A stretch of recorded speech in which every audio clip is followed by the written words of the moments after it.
सलाम दोस्तों, AR Bharat news में आपका स्वागत है। अहमदाबाद शहर के बापूनगर में शहीद आजम कॉन्फ्रेशन और उर्से मखदूम अशरफ का प्रोग्राम का आयोजन किया गया। अहमदाबाद बापूनगर के नूर महल होटल के पास जुल्फिकार हैदरी मुहिब्बाने शहाबा कमेटी के द्वारा शहीद आजम कॉन्फ्रेंस और उर्से मखदूम अशरफ के नाम से प्रोग्राम का आयोजन किया गया था, जिसमें सुन्नी दावत इस्लामी के रुकने शूरा मौलाना सादिक रजवी मुंबई से आए थे, जिन्होंने बयान में शहीद आजम इमाम हुसैन अलैहिस्सलाम की शहादत का मकसद बताया कि इमाम हुसैन अलैहिस्सलाम ने किस तरह कुर्बानी देकर इस्लाम को बचाया और इस्लाम के लिए सब कुछ कुर्बान कर दिया। हमको भी इमाम हुसैन अलैहिस्सलाम की जिंदगी से सीखना चाहिए और इस्लाम की तालीम सीखना चाहिए। साथ ही सादिक रजवी ने कहा कि आज के दौर में नौजवान को दुनियावी तालीम हासिल करना चाहिए और ज्यादा से ज्यादा सिस्टम में आना चाहिए, गवर्नमेंट जॉब की तैयारी करनी चाहिए। आनंद जिले के हरगुड़ से सैयद अब्दुल रऊफ अशरफी साहब आए थे, जिन्होंने नात शरीफ पढ़ी।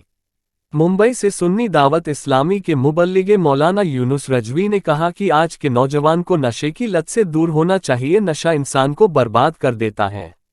इस कार्यक्रम में मुख्य अतिथि जयपुर से सुन्नी दावत इस्लामी के निगरान सैयद मोहम्मद कादरी साहब आए थे, जिन्होंने बयान में कहा कि आज भी कुछ लोग यजीदी सोच वाले हैं। अब हमको चाहिए कि अगर हम इमाम हुसैन अलैहिस्सलाम से मोहब्बत करते हैं तो इमाम हुसैन अलैहिस्सलाम के पैगाम पर अमल करना चाहिए। झूठ, शराब, जुआ, नशा छोड़ना पड़ेगा जब हम सच्चे हुसैनी होंगे। और इस्लाम धर्म हमेशा अमन शांति का संदेश देता है। इमाम हुसैन अलैहिस्सलाम की शहादत से संदेश मिलता है कि हमेशा लोगों की मदद करें, जुल्म के खिलाफ आवाज बुलंद करें।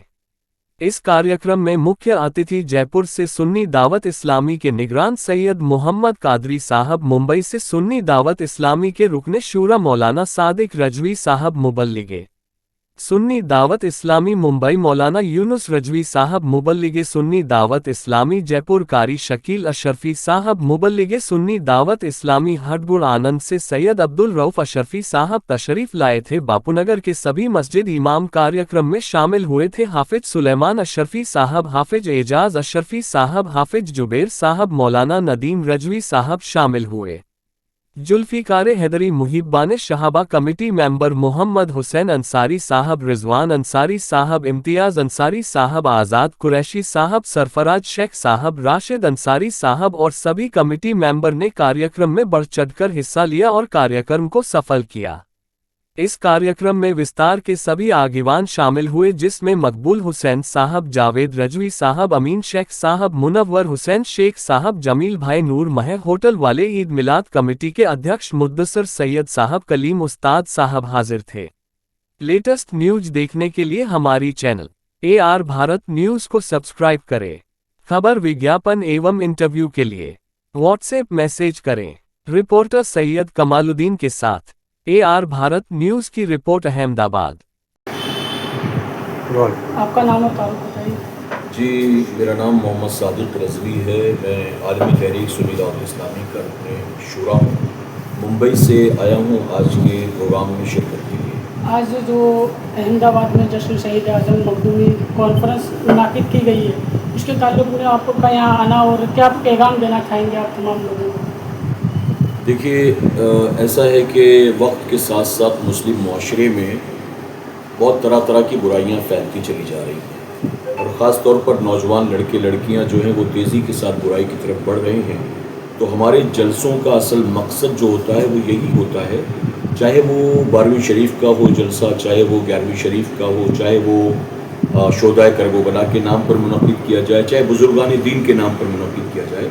मौजूदा दौर में हमारे जलसों का मकसद यही होता है कि हम अपनी कौम को दीन की तरफ बुलाएं, हम उन्हें अल्लाह और उसके रसूल सल्लल्लाहु अलैहि वसल्लम के फ़रामीन बताएं और उनकी ज़िंदगी में जो बुराइयां पैदा हो चुकी हैं उन बुराइयों से उनके दिलों में नफ़रत पैदा करें और उन्हें बुराइयों से बचाकर अल्लाह और उसके रसूल सल्लल्लाहु अलैहि वसल्लम का फर्माबरदार बनाने की उन्हें कोशिश करें। तो आज का जो जलसा है, इसी तरह से जो जलसे हमारे यहाँ होते रहते हैं, उन तमाम जलसों का असल मकसद यही होता है। आप मदीनतुल औलिया शहर अहमदाबाद में तशरीफ़ लाए। मेरे इल्म के मुताबिक आपको मैं दूसरी मरतबा अहमदाबाद में देख, तो यहाँ आना और यहाँ का माहौल आपको कैसा लगता है कि आगे दीनी माहौल किस तरीके से फैल सकता है तहरीक के मुतालिक? जी, अहमदाबाद या गुजरात के मुख्तलिफ़ इलाक़ों में अक्सर आना जाना रहता है میں نے ایک خاصیت دیکھی ہے گجرات والوں کے اندر، اور وہ یہ ہے کہ یہ علماء سے، مشائخ سے اور بالخصوص سادات کرام سے بے پناہ محبت کرتے ہیں. تو عوام ہمیں بہت چاہتی ہے، اور یہی وجہ ہے کہ عوام بار بار ہمیں بلاتی بھی ہے، اور ہر اعتبار سے وہ علماء کی، سادات کی، مبلغین کی خدمت کرنے کی کوشش کرتی ہے. ہمیں چاہیے کہ ہم بھی اس محبت کا حق ادا کریں اور قوم کو صحیح راستے پر لے جانے کی اور قوم تک صحیح پیغام پہنچانے کی ہم کوشش کریں. ہمارا بار بار ان علاقوں میں آنے کا اصل مقصد یہی ہے کہ ہم لوگوں کو عالمی تحریک سنی دعوت اسلامی سے جوڑنے کی کوشش کریں. اور آپ جانتے ہیں کہ الحمدللہ تحریک سنی دعوت اسلامی یہ علم اور عمل کی تحریک ہے، علم اور اخلاق کی تحریک ہے، یہ علم اور عقائد کی تحریک ہے. ہم جو ہے لوگوں کو علم کی طرف بلاتے ہیں، دین کی طرف بلاتے ہیں، ان کی سیرت کو، ان کے اخلاق کو، ان کے کردار کو، ان کے معاملات کو سنوارنے کی کوشش کرتے ہیں. تو ہماری کوشش یہی ہوتی ہے کہ لوگ ہم سے جڑیں، تحریک سے وابستہ ہو جائیں اور تحریک کا ماحول بنے، اور لوگ تحریک کے ساتھ جڑ کر اپنے آپ کو دین کے راستے کا مسافر بنائیں. ایجوکیشن کے تعلق سے کیا کہنا چاہیں گے کہ آج کہیں نہ کہیں ہمارا نوجوان ایجوکیشن کی فیلڈ سے کافی دور ہے؟ ایسا ہے نا کہ ہم یہ نہیں کہہ سکتے ہیں کہ سرے سے مسلمان لڑکے لڑکیاں ایجوکیشن کی طرف جا ہی نہیں رہے ہیں. جا رہے ہیں، ایجوکیشن حاصل کر رہے ہیں، ہمارے اسکول بھی چلتے ہیں، ہمارے کالجز بھی ہیں، اور یونیورسٹی میں ہمارے بچے پڑھ رہے ہیں، نیٹ کر رہے ہیں، MBA کر رہے ہیں، انجینئرنگ کر رہے ہیں. تو ہمارے بچے کر رہے ہیں، لیکن پرسنٹیج بہت کم ہے. ہمیں جو ہے اس پرسنٹیج کو بڑھانا ہے. دیکھیے، جب تک ایجوکیشن کا پرسنٹیج مسلمان نوجوان لڑکے لڑکیوں میں نہیں بڑھے گا، تب تک پوری قوم کا معیار جو ہے وہ بلند ہونے والا نہیں ہے. اگر مان لیجئے 2%، 3%، 4% لوگ ایجوکیشن حاصل کر رہے ہیں، تو ان کی کامیابی صرف ان تک محدود رہے گی، پوری قوم کو اس سے کوئی فائدہ نہیں ہوگا.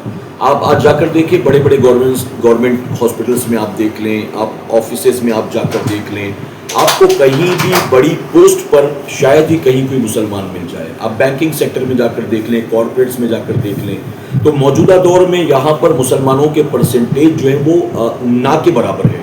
ممکن ہے کہ آپ کو کسی آفس میں پیون مل جائے گا، وہ مسلم ہوگا، کلرک مل جائے گا، مسلم ہوگا، کسی بینک کے اندر بھی کوئی پیون یا کلرک ہوگا وہ، یا سیکورٹی گارڈ ہوگا، وہ مسلم ہوگا. لیکن جو بڑے بڑے عہدوں پر ہیں اس میں مسلمانوں کے پرسنٹیج بالکل نہ کے برابر ہے. تو ایجوکیشن کے فیلڈ میں ہمیں زیادہ توجہ دینے کی ضرورت ہے. اور الحمدللہ میں تحدیث نعمت کے طور پر کہوں گا کہ عالمی تحریک سنی دعوت اسلامی کے جہاں مدارس چل رہی ہیں، وہیں ہمارے اسکول بھی چل رہے ہیں، ہمارے کالج بھی چل رہے ہیں، اور ہر اعتبار سے ہم کوشش کر رہے ہیں اپنی قوم کو اٹھانے کی اور انہیں ایجوکیٹ کرنے کی. یعنی ہماری کوشش یہ ہے کہ لوگ دین سے وابستہ رہ کر دنیا میں کامیابی حاصل کریں. یہ نہیں کہ دنیا کی ترقی، دنیا کی ایجوکیشن کے لیے، کامیابی کے لیے دین کو پیٹ کے پیچھے اٹھا کر بھیج دیں. نہیں. دیکھیے، شہید اعظم کانفرنس ہے نا، امام علی مقام نے کربلا کے میدان میں اپنی شہادت دے کر یہ بتایا کہ سب کچھ لٹانا گوارا ہے، لیکن دین کے معاملے میں کمپرومائز کرنا گوارا نہیں ہے. یزید تو کہہ رہا تھا کہ میں آپ کو حکومت دے دوں گا، میں آپ کو فلاں جگہ کی گورنری دے دوں گا، میں آپ کو مال و دولت دے دوں گا، آپ بیعت کر لیں، میں آپ کو چھیڑوں گا نہیں، کچھ نہیں کہوں گا. لیکن امام علی مقام نے دین کو لے کر کمپرومائز نہیں کیا. تو ہمیں یہی پیغام ملتا ہے آج کے دور میں بھی کہ ہم ایجوکیشن کی طرف جائیں، لیکن ہم دین کو لے کر کمپرومائز نہ کریں. اور تحریک سنی دعوت اسلامی کا یہی مشن ہے. ہمارے مکاتب بھی چل رہے ہیں، مدارس بھی چل رہے ہیں، جامعہ بھی ہے، لیکن ساتھ ہی ہمارے جو ہے پلے اسکول بھی ہے، اسکولز بھی ہے، اور جونیئر کالجز بھی چل رہے ہیں الحمدللہ. تو دونوں فیلڈ میں تحریک